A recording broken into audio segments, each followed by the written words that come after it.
I think I probably spent 3,000 or so on Facebook advertising to sell all these lots, which is not bad at all. I mean, when you take into account I don't have a realtor or giving up any commission or anything like that, it's way more expensive than like a pay per list MLS listing, which we utilize those as well. Or, like a land.com, which is a good solid place to list your land on. They charge you like $500 a month or so. If I'm spending $3,000 in 3 months, like $1,000 per month in Facebook marketing, I'd much rather do that because, again, now I have my brand and face and recognition out there. And now I got these customers coming to me. Okay, where else do you have land near Andrews? Where else do you have land in, Midland or West Texas? So Facebook is super powerful. I mean, and look, some people kind of, frown upon the whole guru and courses and stuff. I say, y'all, if you're going to learn the lessons one way or another, and you may not even learn about the strategies if you don't go out and see who has had success and leaves clues for you. Some choose to make programs out of it. Some write books. Some do YouTube channels. But it is your duty to get out there and explore what's available, because no one's going to take control of your life and your wealth like you will. And look, these programs, you do enough of them, you start to see common denominators, and you form your own strategy, which you have done, John. You're listening to the Real Estate Runway podcast, powered by QUATTRO Capital, where we are all about alternative business and investment strategies to help you amplify life and maximize wealth. Here's your host, the recovering engineer turned multifamily investor, Chad Sutton.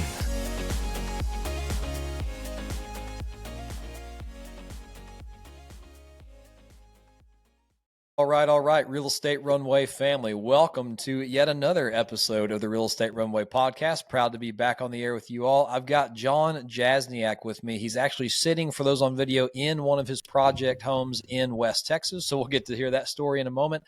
And look, if you guys get any value out of this show or anything Team QUATTRO or Real Estate Runway produces, just interact with it. Whatever button you see, like, subscribe, share, pay it forward. Make sure someone else sees this content. We don't do this for money or for fame or anything. This is just to give value to you and those like you. So make that effort, pay it forward, share it with someone.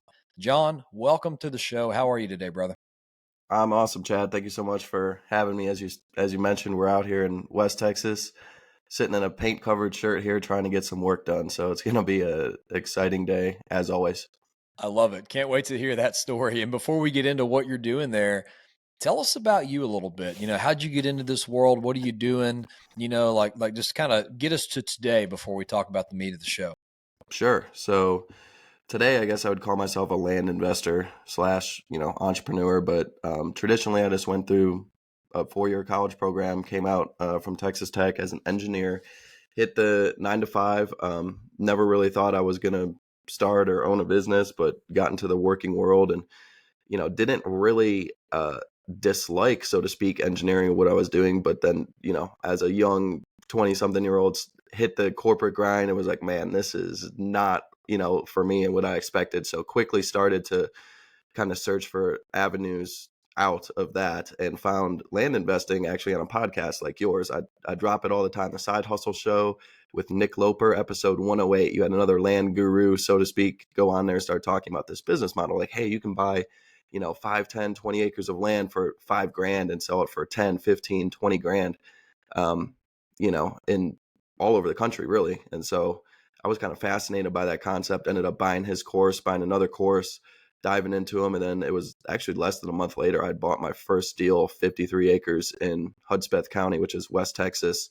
Paid $8,500, bought it from some dude in Florida who was flipping land like the rest of us. And I turned around and it was already subdivided, which do a lot of subdividing nowadays, but that one was already cut up and I sold it for like 17 G's. So doubled my money, and kind of the rest is history. I started plowing out a bunch of direct mail all over West Texas and slowly snowballed, I guess, to where we're at today, kind of running a multi-million dollar operation, subdividing, bought the town out here in West Texas, Cornudas.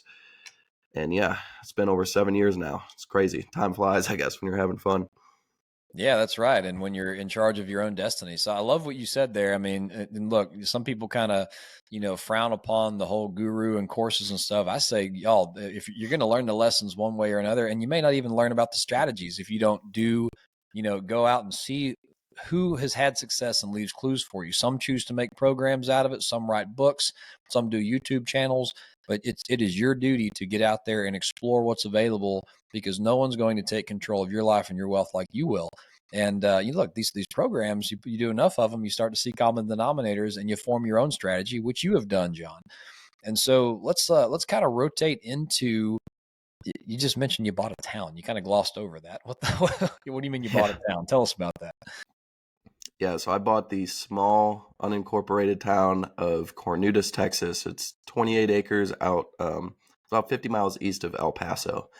And we got a cafe, convenience store, motel, RV park, a few mobile homes, which is where I'm sitting right now. And, I bought this sucker. It would have been early 2023. So it's been just about a year now I've owned it. And it's been several hundred thousands of dollars later in improvements and everything. And we're kind of renovating everything and trying to get it back to life. The cafe out here is famous for their burgers. And so we're bringing that back. And I might have my own run at being the grill out here, the chef out here for a little bit. But really interesting story, man. The guy who sold it was behind in back taxes, and he was about to lose the property. And basically, I just found it on Facebook. The realtor had posted on Facebook and had like over 1,000 shares and like thousands and thousands of likes. And I was like, man, that's interesting. It's in the middle of nowhere. I don't know how I'm going to do this. And so it took me kind of a while to pull the trigger on it. But here we are, fast forward, paint covered and learning how to paint and build roofs and all this other stuff. That's pretty cool. So tell me a little bit about the business plan with that. So, you bought this unincorporated town, 28 acre piece of land. What's the intent? It's to inject some money? Are you building housing? Are you renovating? What's the outcome you're trying to get with this thing? So preliminarily, it's going to be kind of just a tourist pass through, almost like it called a truck stop or a rest stop. We're going to have some short-term rentals out here because it's close to Guadalupe Mountain National Park. So it's going to be, kind of a self-contained cash flowing project with the cafe and convenience store, then some short-term rentals. No one is really going to live out here. It's not going to have a population, so to speak. I mean, I'll have someone on site full-time living, but it's not going to have a population, at least not to start. Now, the long-term, like Goldilocks, like potential, like, oh my God, utopia is to grow the actual town and buy land in the desert and, then, start doing subdivides and carve out little lots for people to come out and live and kind of grow the desert. Like, is that even possible? Could that even happen? I don't know yet. That is like, it's definitely in the future, but it's definitely a possibility. The problem out here is water. I mean, we have one well on the property that's 900 foot deep and does 2 gallons per minute. So, finding water and setting up the infrastructure is beyond challenging to try and scale the town, so to speak. Yeah, that makes a lot of sense. And so this kind of takes us into your strategy, so talk a little bit about what you're doing.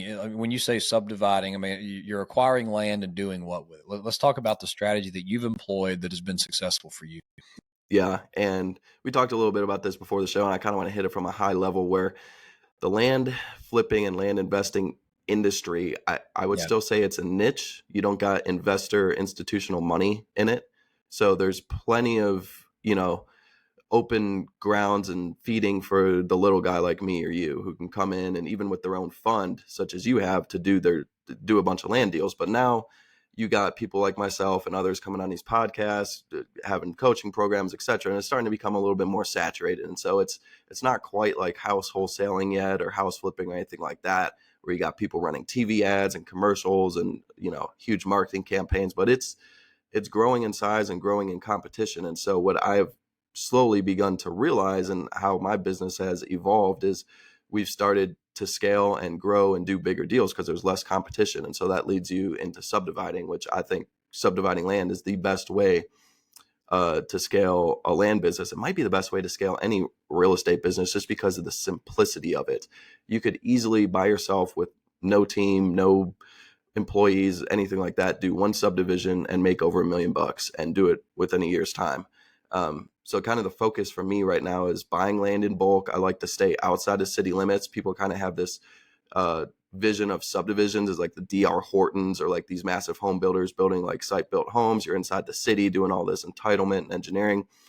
we try to stay as much away from that as possible, outside of city limits, and find the counties and states that are very favorable and either allow you to do nothing other than survey the land, or to build a gravel road, which we do in some projects, run some power, do some horizontal construction or development, so to speak, nothing vertical, and then sell those lots off to Joe Schmo in the city who wants to move out and live on a little to non-restricted piece of land with their livestock or mobile home or build a home or whatever it might be. Yeah, that's pretty cool. So give me a little bit of economics on this. So you're going to go buy, and let's talk kind of practical size too. You're going to go buy Mm-hmm. chunk of land. I mean, what's the size of land you're looking for? And when you subdivide these lots, like what's the clientele? You kind of describe the clientele, but what's the, are you setting these up for little single family homes, for massive 4-acre farms? Talk size and economics a little bit. Let's walk through Sure. some examples. Yeah. Well, let's do an example. Like a great one to do would be my Andrews County, Texas one. I did late last year. I think we bought it in September. It was 345 acres. So, I mean, I'll do any size really. It could be 30, 40, 50 acres as long as the economics work. But usually it's at least 100 acres, I would say. Most of the land now is in the 100 plus range that we're buying in bulk. So this Andrews piece, 345 acres, I bought for $510,000. It was about $1,500 per acre. And we used some private money on that one. So I came out of pocket, I believe it was $60,000, and the private guy came in with $450,000. And on a 5-year note at 18% interest was my private money on that. I'm paying that guy like $11,000 per month. But on the sales side, we had 345 acres. And there's a good kind of loophole in Texas where if you stay above 10 plus acres and you kind of follow a couple of other little things, you can just run a surveyor out there and start selling the land immediately. So we got a surveyor out there. We did 32 separate 10 plus acre lots. And each one of those sold for $4,000 to $5,000 per acre. So, the total gross on the project was, call it 1.5 million. Conservatively, and then I was in it for 510, but probably 50 or 60 out of my own pocket. And all of that stuff, man, it sold so quick. We had that. I actually just sent out my closing package, my final one on it, this week. So that puts us at 3 months to sell 32 lots.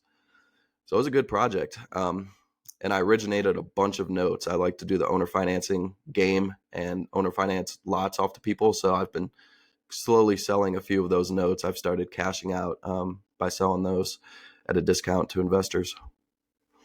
Yeah, that's pretty great. And so I guess walk me through that piece a little bit. So you borrowed some of it from a good bit, 450 from a private money investor or lender. Mm-hmm. At 18 APR, which doesn't much matter what the number is when you're making gains like this. And Yep. so right, and then but explain to me how you're able to owner finance. With having to also pay back that individual at the same time. Yeah, it's a good question. You touched on the interest rate real quick. People sometimes get bent out of shape on that, but it's like when your project sells in 3 or 6 months, or you can, if I would have offered it at 3,000 per acre cash, like just give me 30K for a 10-acre lot, I probably would have all this stuff sold in 6 months, and the interest kind of becomes irrelevant. Yeah. But I do like that carrying the notes. And so what we utilize is a wraparound note where we wrap that second lien into the first with the underlying lender. And I have a investor friendly deed of trust that we use that basically removes that due on sale clause. And it specifically says that I can get partial releases for pieces of land. So, if I were to sell one of those 32 lots for cash and Joe Schmo wants to go build a beautiful home on it, and his lender says, hey, we need this piece of land free and clear, I can go to my underlying lender and do a little prorated calculation, 1 divided by 32 or 10 divided by 345 or whatever the acreage is, 10.6 divided by 345 and times the remaining principal amount, and write that guy a check on his private money note and hand that piece of land free and clear to my customer. So it's a pretty powerful technique. And I've been surprised that, because like one of the main pushbacks will be like, oh, well, don't the customers have like an issue with this underlying lien on the property? Like, they come and buy a piece of land from me and they say, oh, you got a $450,000 loan against the property. What's going on here? Surprisingly enough, I have when I first started doing this, and I think it was 2020, I was like, man, Mike's freaking about to sell these, and like I've maybe lost only 7 or 8 deals because of that underlying. Like the customers most of the time don't answer. They're just like, "Where's my paperwork? I'm ready to go, sign, notarize, and mail it back to me." I mean, a lot of times I don't even get questions on it, which is kind of I don't know, it's kind of scary, but savvy people do ask about it, and I got to explain the whole situation. But yeah. Yeah, that makes sense. I was hoping you'd go there with it, and I guess there are some deals you have to go ahead and take, either cash plus another loan or a full payout to where you can replace that loan if you wanted to. So that's it's pretty powerful technique. Okay, so we've kind of established the acquire a piece of land, subdivide it, sell it to individuals. How are you how are you marketing? How are you finding the client? What client are you targeting? Let's talk a little bit, because you can go set this whole thing up, borrow some money from a private lender, but if you Yeah. don't have a path, if you can't show that lender the path to sell these, probably not going to give you the loan, right? So how do you True. kind of build that out and convince them and all that kind of stuff? Well, let's touch on 2 sides here, both how I find the deal and then how I sell it and find my Let's do clients. it. Let's start with the sales side first, because you asked. It's funny because I just got a text I'm looking at my phone here real quick from my client who's like, "What kind of deal can we work on this piece of land?" Like, it's got to the point where we've done so much marketing, have so much stuff coming up. It's like, it's scary, man. Like the amount of people coming to me for land is kind of insane. We do a lot of Facebook ads. So that's been super powerful for me. We do Facebook Marketplace, and you know what I like to do is leave my Marketplace posts up. So I probably got 30 or 40 just organically sitting up. But so does my ops manager. We're running business page Facebook ads on it. On a big project like this, such as the Andrews one, we would run both Facebook Marketplace and Facebook business page ads. And so I think I probably spent 3,000 or so on Facebook advertising to sell all of these lots, which is not bad at all. I mean, when you take into account I don't have a realtor or giving up any commission or anything like that, it's way more expensive than like a pay per list MLS listing, which we utilize those as well. Or, like a land.com, which is a good solid place to list your land on. They charge you like 500 a month or so. If I'm spending $3,000 in 3 months, like 1,000 per month in Facebook marketing, I'd much rather do that because, again, now I have my brand and face and recognition out there, and now I got these customers coming to me. Okay, where else do you have land near Andrews? Where else do you have land in Midland or West Texas? So Facebook is super powerful, and one thing I like to utilize for the lenders, you asked that, like how can you ensure these lenders are getting good collateral and the land is actually going to sell? A kind of proprietary thing I like to think of it as is the Facebook demand test. Is kind of something that I've coined, and I tell all my students and all my guys, this is what any big subdivide, and I do it anytime I go into a new area. We pretty much, like, I don't know, have you ever been on like Instagram or social media and you see like e-com ads and you click into the page and it looks like, man, this is something bogus, like what's going on here? That Yeah. is like people on the back end running ads and seeing what their cost per click is, how much it's going to cost them to acquire a customer, etc. And so we do the same thing with land. Before we even buy the land, we throw up a Facebook ad and run 100, 200, 300 bucks to it, keep it simple, and see what our cost per message is. Like anything under 10 bucks, you got yourself a pretty good project. Anything under $5 per lead per message is a lead in this case, you're like, man, there's a lot of demand for this land. So we actually post it up like coming soon and see what our demand is before we buy it. And then I presume you can put a nice little package together with some history on that and be like, hey, Mr. Private Lender, this is why it's going to sell, and here's how Exactly. a couple other Yep. projects are done. Yeah.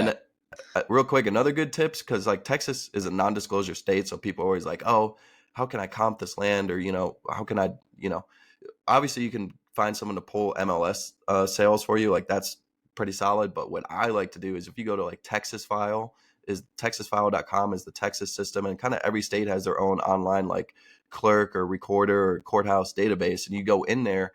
And yeah, it's a non-disclosure state, but when I originate these notes, I have to record a deed of trust and a warranty deed with vendor's lien, and it has that the note that my customer is carrying right on there. So like I'll go and find any nearby developments of 10 acres in this case and see what sort of deed of trusts, warranty deeds have been recorded, and see what their principal is that they're paying on. And I assume like a 10% down payment they gave the lender or the bank, and you can back yourself into a direct comparable sale. Yeah, that makes a lot of sense. And it is a non-disclosure state, but maybe not so much for lending versus ownership, right? So I've Yes. never explored that side of things. That makes a lot of sense. And so let's kind of flip the coin over for a second, John. So we've kind of gone through the strategy, but you mentioned that you on this one Andrews deal we were talking about, you had a $450,000 private lender, right? Well, just so happens on this show there is a lot of individuals who are looking to invest in things like this, lend money, invest money, things of that sort on the equity side. So how does it work for an investor of your company? What are what types of loan security do they have? We kind of alluded to some of it, but let's talk Yeah. about the experience that someone who wanted to lend on one of these subdivision projects might look like.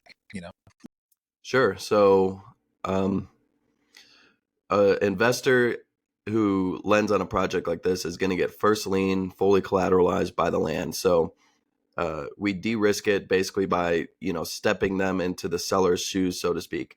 I like to do a lot of seller financing, but a lot of these sellers are like, no, I want my cash today. Maybe it's an estate or whatever, and the piece of land is so good. I'm like, God, I'd rather have a seller financing deal, but let me bring in a private guy. So in steps the private guy or girl, and we do like kind of just a short like 1 or 2 pager, like, okay, this is kind of what I expect the project to look like, how long it's going to take to sell, price points, kind of a basic underwriting. And then a lot of people, I'm fortunate because of the social media following and kind of my name and everything now, so it's like, okay, a lot of people can see the vision, trust me, which trust and credibility is a huge deal, especially as a beginner. That's why it can be challenging for a beginner to go out and raise 450,000. I don't recommend it, because you do have to be responsible with other people's money. But from the investor side here, they're it doesn't matter what I do. I mean, it does, but they're only receiving payments from Jazz Land. That's my main land entity, so they're getting a check in the month from Jazz Land. But at the end of the day, if something were to happen to me or the project, mainly if something happens to me or I don't pay or whatever, they're bulk chunk land at what I found it at, which is probably a smoking deal. It's probably 60, 70, 80 cents on the dollar as is, as a giant chunk. And they got first lien on that. So they're just going to take that land back and they're going to list it and sell it or subdivide it themselves. A lot of these investors are pretty land savvy and they do a simple subdivide themselves. So the risk to them is,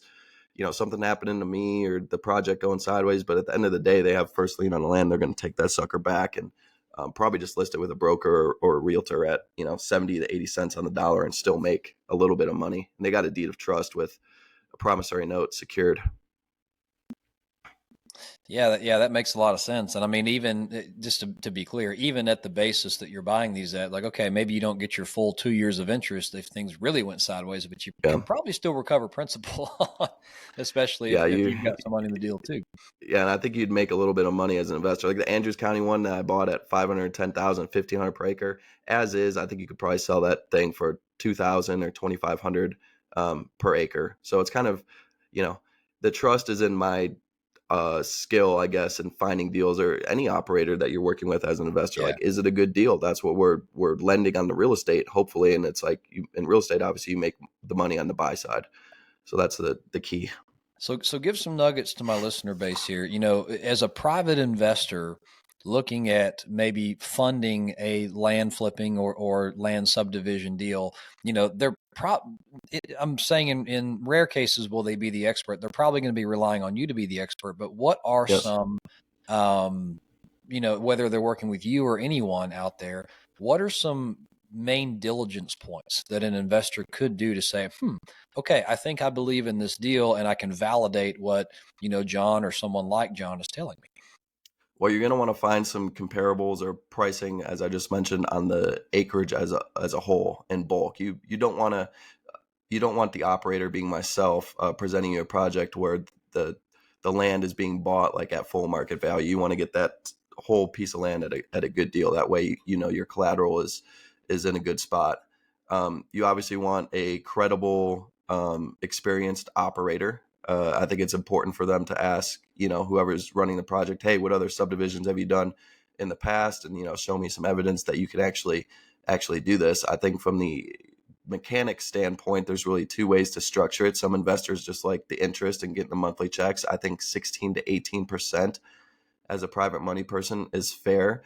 If they're looking to get out of the deal or cash out sooner, I mean, you could incentivize or, kind of work towards, hey, let's get the investor preferred returns, pay them out first, then some sort of profit split, whether it's 50-50 or it's usually anywhere from 50-50 to 70-30 in favor of the operator. So the investor would be getting, 30 to 50% of the profit and getting paid out first. That's a good way to structure it.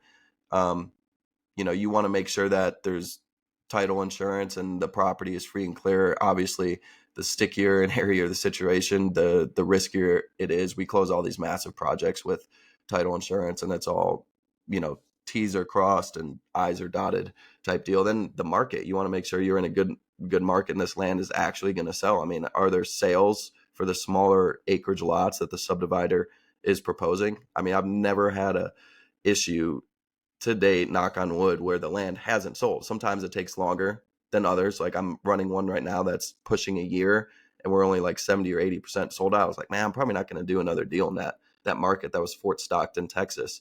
But every project still I go into, I'm like, man, I'm nervous. Like, is this actually going to sell? Like, I've done this dozens of times, but I still get like the butterflies. Like, am I actually going to be able to sell all this land? And every single time it sells, at a pretty decent pace. Sometimes it outperforms, other times it slows and is a little bit less than what we think. But you got to be, you don't want to buy a piece of land and that isn't going to be able to sell and the market isn't there and going to be able to sell in a timely manner. So I think the sales for the smaller lots and the velocity, so to speak.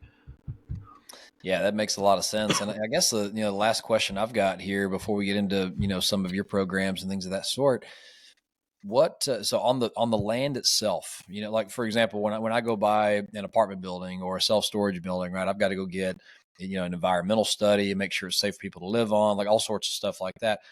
What sort of diligence in the state of Texas, which is really where you operate, what sort of diligence on the land are you needing to do before you can subdivide and sell off, if any? I mean, it may not be a big thing in Texas.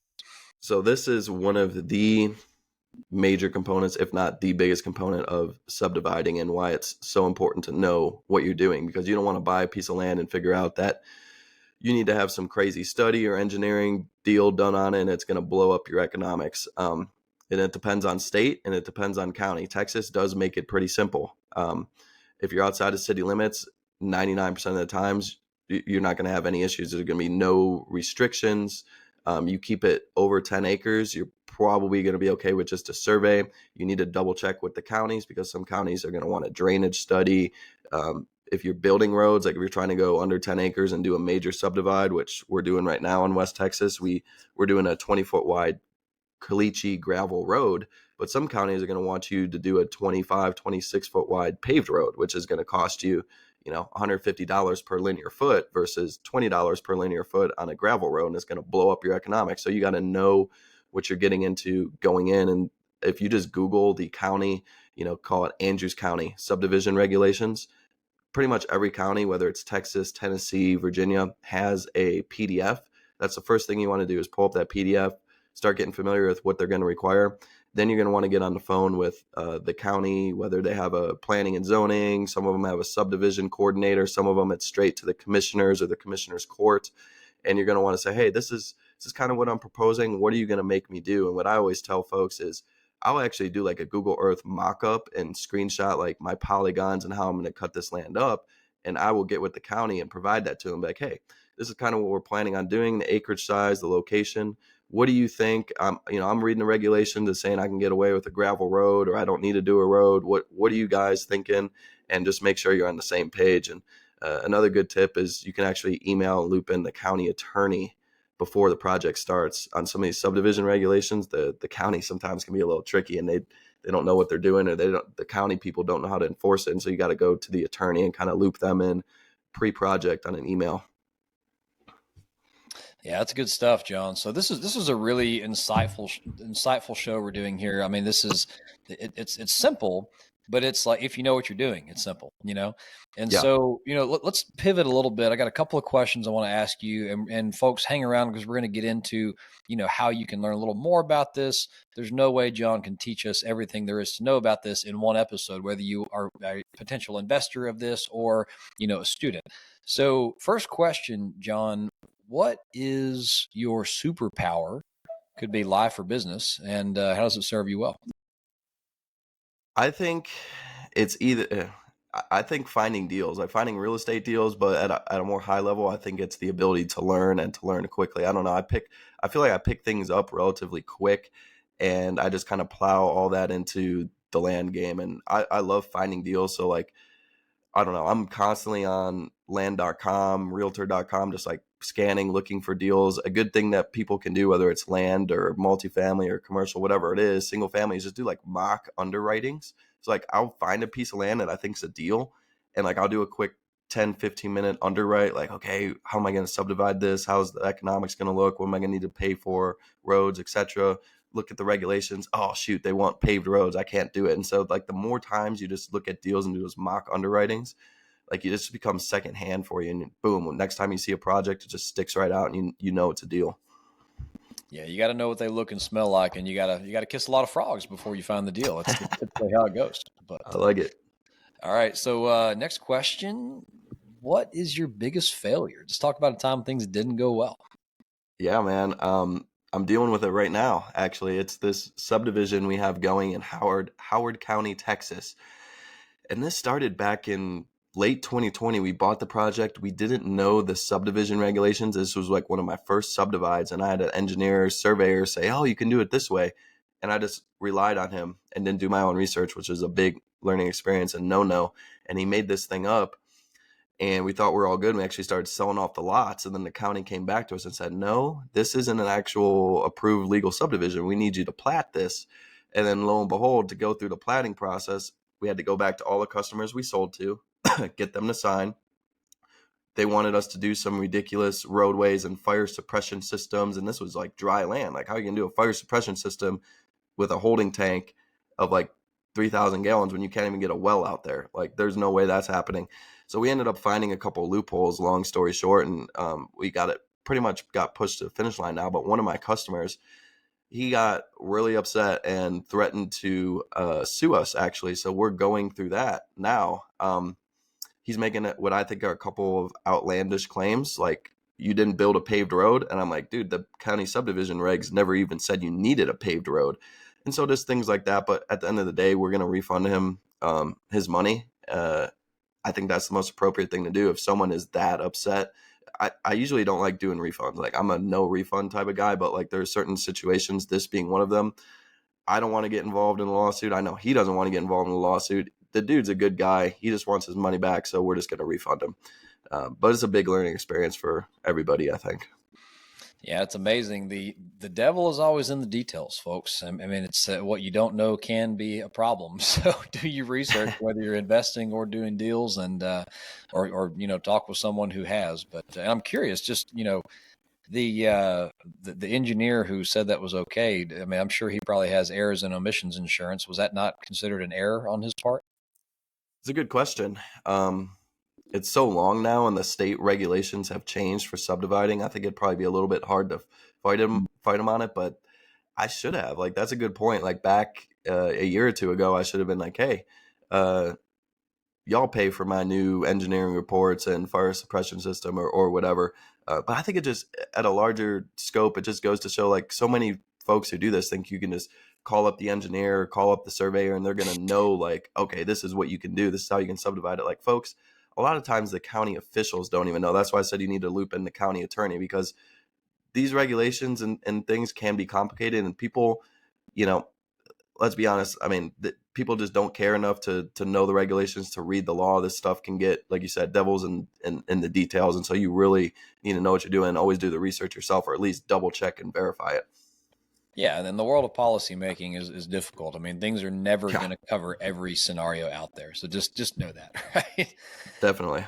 All right, next question. Let's hop to some of the, the stuff you're doing from a coaching perspective, books, materials, things of that sort. What do you have out there to help people learn how to invest / do subdivide deals like this?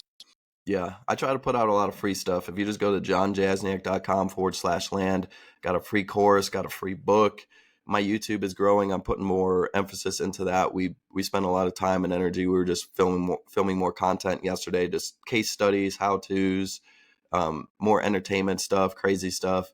But all that free stuff, you could really figure it out if you wanted to, I think, with some blood, sweat, and tears. But yeah, we do have a private program where I got the course, and I think it's close to 100 folks now. We do a private WhatsApp chat. It's all led by me, walking folks through how to navigate these regulations, how to find the deals, everything down to like, hey, my Facebook ad's not getting approved. Like, how do I fix it? It's pretty crazy, the granularity we get into in there. So yeah, it's a tricky world out there, especially in subdividing. I was thinking about this the other day. What's the saying? It's like simple but not easy. Like, it's simple but not easy. Like, yes, you can do this. Anyone can do this from anywhere. But is it easy? Like, it takes work. Like, this is not a get rich quick scheme. It never is. And Nope. with that mic drop moment, John, it's been a pleasure having you on the show. I appreciate you calling in from an active job site you're on in West Texas, and look forward to watching your continued success. But thanks for coming on the show and sharing some nuggets with our people. And just appreciate you. Thanks so much for having me, Chad. I enjoyed it. All right, everyone. This has been another episode of the Real Estate Runway Podcast. As we mentioned in the beginning, if you got any value out of the show, folks, pay it forward. Share the show with someone, like it, subscribe, comment. Just do something to interact with it to where the algorithms will say, hey, I enjoyed watching this show. I'll show it to other people. Okay? With that being said, this has been another episode of the Real Estate Runway Podcast. Signing off for now. We hope this episode was insightful and brought value to your day. If so, please be awesome and leave us a 5-star review. Find out how Team Quattro can help you at thequattroway.com. Until next time, this is the Real Estate Runway Podcast.